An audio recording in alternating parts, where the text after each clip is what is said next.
오늘 이 새벽에 함께 보실 말씀은 신명기 24장 1절에서 4절 말씀을 한 번 더 보겠습니다. 신명기 24장 1절에서 4절 말씀. 자, 우리 말씀을 한 절씩 교독하겠습니다.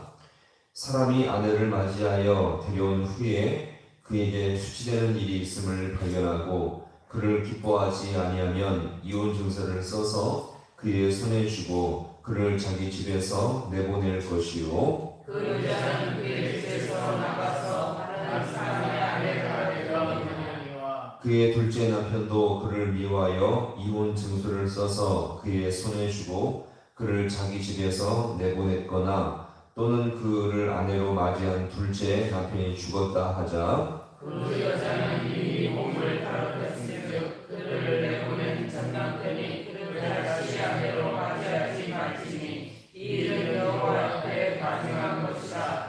너는 내 하나님 여호와께서 내게 기업으로 주시는 딸을 범죄하게 하지 말지니라. 아멘. 할렐루야. 오늘 이 새벽도 주님의 도우심이 있기를 간절히 소망합니다. 오늘 이 본문의 말씀은요, 여성 보호법에 대한 말씀인데 한 번 더 살펴보고자 합니다. 지금도 좀 그렇지만 옛날엔 약자들이 더 많은 고통과 아픔을 겪었습니다. 대표적인 사람들이 노예와 종들이었고요. 그 다음에 또한 여자들이며 아이들이었습니다. 오늘 이 본문에서는 한 남자가 여자를 아내로 삼았다가 그 남자에게 수치되는 일이 있을 때에 혹은 그 여자가 실직이 났을 경우에 대부분의 남자들은 그 여자를 물건 취급하고요, 쓸모없다 생각하여서 버린 일들이 아주 비일비재했었죠. 자, 그리고 이렇게 버린 것에 대해서 당연시하고 전혀 문제가 되지 않았습니다. 자, 그런데 하나님은 당신의 백성, 이스라엘 백성만큼은 절대 이렇게 하지 말라, 이렇게 당부하고 있는 것입니다. 자, 같이 볼까요? 하나님의 백성은 달라야 합니다. 자, 당신의 백성들은 절대 그렇게 살지 말라, 이것을 말씀하고 있죠. 모든 삶의 구석구석에서 거룩함과 정결함이 묻어나와야 했던 것입니다. 사실 당시 가나안을 비롯한 이방인들의 이 경우 남자에게는 여자는 정말 동물 취급받았고요, 비인격적인 이 취급을 받는 것이 일상이었습니다. 게다가 결혼 당시에 대한 기준과 법도 없었으니 얼마나 남자들은 자기 마음대로 여자를 다뤘는지 여기서 우리가 볼 수 있습니다. 환경이 좀 넉넉하거나 부유한 경우는요, 수없이 여자들을 많이 거느리면서 타락하고 음란한 삶이 이어졌음을 여기서 우리가 볼 수 있습니다. 자, 그런데 이런 시점에서 하나님은 당신의 백성에게 분명한 법과 질서를 주셨는데 그것은 바로 뭡니까? 한 남자는 반드시 한 여자로 만족해야 하며 또한 그 여자는 끝까지 보호받고 사랑해줘야 할 존재로 여기서 말씀을 하게 되었던 것입니다. 자, 그런데 오늘 이 말씀을 보니까 이스라엘 백성 가운데 이런저런 이유로 말미암아 이혼하게 될 경우에는 무엇을 쓰도록 했습니까? 자, 1절의 말씀 우리가 잡고 지금 1절 다시 한번 볼게요. 1절 말씀. 자, 시작. 사람이 아내를 맞이하여 데려온 후에 그에게 수치되는 일이 있음을 발견하고 그를 기뻐하지 아니하면 이혼 증서를 써서 그의 손에 주고 그를 자기 집에서 내보낼 것이요. 아멘. 자, 뭘 쓰라고요? 이혼 증서를 썼다. 자, 이것은 뭡니까? 이 여자는 합법적으로 지금 갈라졌다 이거죠. 이것을 말하고 있죠. 당시 결혼에 대한 어떤 법과 기준이 없었던 그 당시에 이것은 너무나도 그나마 지혜롭고 합당한 법이었습니다. 즉, 음란하게 타락하게 살아가는 그 사람과 가정들을 다시 회복하고 살릴 수 있는 너무나 중요한 법이었고요. 그나마 억울하게 상처받고 쫓겨나는 그 여인들을 보호할 수 있는 그나마 대안이 될 수 있는 법이 바로 이 이혼 증서를 쓰는 법이었죠. 자, 그러니 하나님을 믿는 이 백성만큼은 여자를 취했으면 책임감으로 그 여자를 사랑해주며 때때로 마음에 들지 않을지라도 그 여자를 보호하고 아껴주라고 주님께서 말씀하시게 되었던 것입니다. 왜요? 하나님의 백성은 달라야 한다는 것입니다.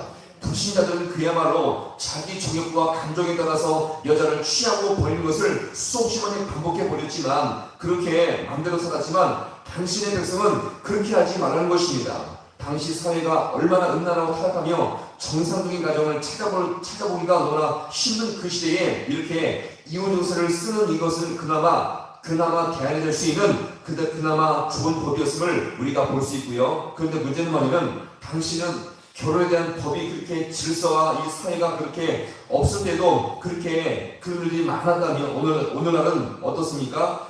결혼과 이런 가정에 대한 법들이 그렇게 많이 있음에도 불구하고 더 많이 헤어지고 더 많이 분란이 생기며 가정 속에 큰 문제가 이것은 무엇을 말합니까? 우리가 그 시대를 더욱더 그대로 밟아가며 더 심각하다는 것을 여기서 우리가 볼 수 있고요. 오늘 우리가 다시 한번 우리가 하나님께서 허락하신 귀한 가정을 위해서 더욱더 기도하며 내 자녀의 가정을 위해서 더 힘써 간구할 수 있는 우리 모두가 될 수 있기를 간절히 소망합니다. 자, 그러면서 오늘 우리가 함께 다룰 문제는요, 성경은 사실 결혼하라 이 말씀은 나오지만 이혼하라, 너희는 갈라져라, 그렇게 하나님이 정식적으로 율법을 제정한 적은 없다는 것을 우리가 기억하시기 바랍니다. 자, 그래서 예수님은 어떻게 말씀하셨습니까? 둘이 몇 몸이 될지니 한 몸이 될지니, 그러므로 하나님이 짝지은 것을 사람이 나누지 못한다고 분명히 말씀을 하고 계시죠. 원칙적으로는요, 이 부분은 죽음 위에는 펴줄 수 없는 연합을 가진 자들임을 우리가 분명히 기억하시기 바랍니다. 때로는 믿다고 해서 내 마음에 안 든다고 해서 내 마음대로 갈라진 것은요, 세상의 법이고요, 주님이 없는 세상의 법인 것을 우리가 잘 기억하시고요. 하나님께서 하신 진짜 만남은 무엇이냐면 둘이 한 몸이 될지니 짝지은 것을 절대로 나누지 못한다. 이것이 바로 하나님 우리에게 허락하신 가정의 법임을 분명히 기억하시기 바랍니다. 자, 그러면서도 예수님은요, 이혼해도 된다는 한 가지 예외 개정, 특별한 경우를 한 가지 말씀하시죠. 그것은 바로 뭡니까? 마태복음 5장에서 보시면 한 배우자가 음행했을 때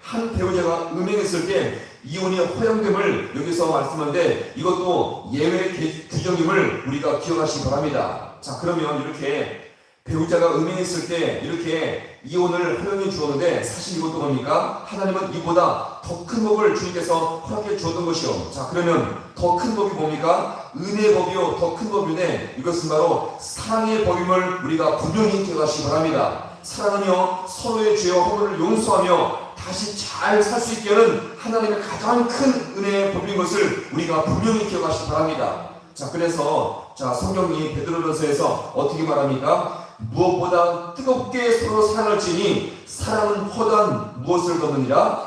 죄를 덮느니라. 어떤 죄와 어떤 허물과 어떤 큰 아픔이 있을지라도 이 모든 사랑은요, 그 모든 죄를 다 덮을 수 있는 주님의 능력과 은혜임을 여기서 우리가 볼 수가 있는 것입니다.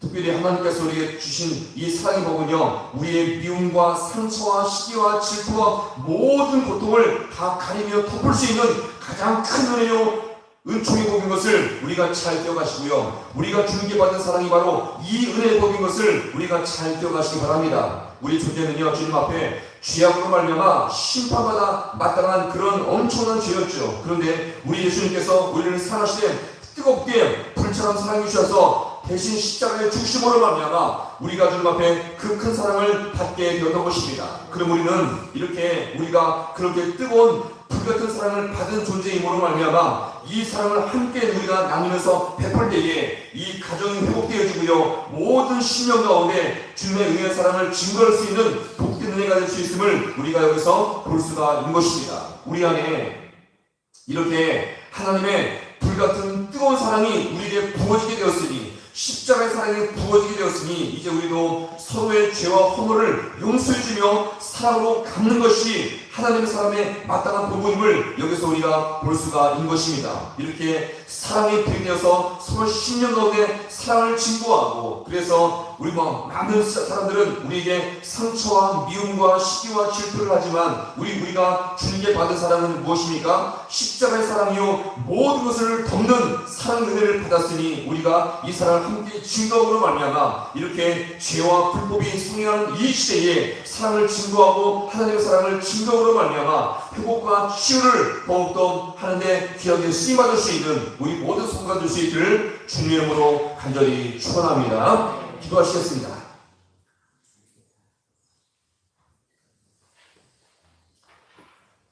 하나님 아버지, 참으로 고맙고 감사를 드립니다. 이 세상은 이렇게 법과 질서가 나름대로 세워졌음에도 불구하고 여전히 아버지 하나님 자기 정욕과 마음대로 만났다가 헤어지며 가정이 팍팍 나눠지며 더욱더 아버지 가정이 병들어가는 시대에 살고 있음을 이 시간 아버지 돌아봅니다. 하나님 오늘 이 부모의 말씀을 통해서 아버지 이렇게 다시 한번 가정을 진실로 세울 수 있는 것은 아버지 하나님 이렇게 아버지가 나름대로 이혼 증서를 써서 헤어지는 것이 아니라 더 큰 사랑의 법 주님께서 우리에게 허락하시는 귀한 아버지여 십자가의 사랑과 하나님의 크신 아버지여 능력의 사랑을 우리가 받았사오되 이 귀한 사랑을 우리가 행하고 실천함으로 말미암아 가정이 아버지 회복되어지며 고침받고 다시 세워질 수 있도록 우리 주님께서 함께하여 주시옵소서. 세상은 여전히 미워하며 시기하며 질투하며 같이 살아도 사랑을 아버지여 다 잃어버린 채 살아가는 이 시대에 우리 아버지 다시 한번 주님께 그 뜨거운 사랑 불같은 사랑 십자가의 사랑을 우리가 다시 한번 배운 자들로서 더욱 이 사랑을 실천함으로 말미암아 가정이 치유되며 가정이 회복되어지며 모든 아버지 그 신령 가운데 하나님의 귀한 사랑을 증거할 수 있는 복된으로 쓰임받을 수 있는 우리 모두가 될 수 있도록 주님께서 함께하여 주시옵소서. 우리 신령 가운데 이 사랑이 회복되어지게 주님께서 인도하여 주셔서 이 사랑을 아버지의 실천함으로 말미암아 이 시대에 더욱더 아버지여 사랑이 불같이 증거될 수 있는 복된 역사가 임할 수 있도록 우리 주님께서 함께하여 주옵소서. 모든 것 주님 앞에 간절히 바라옵고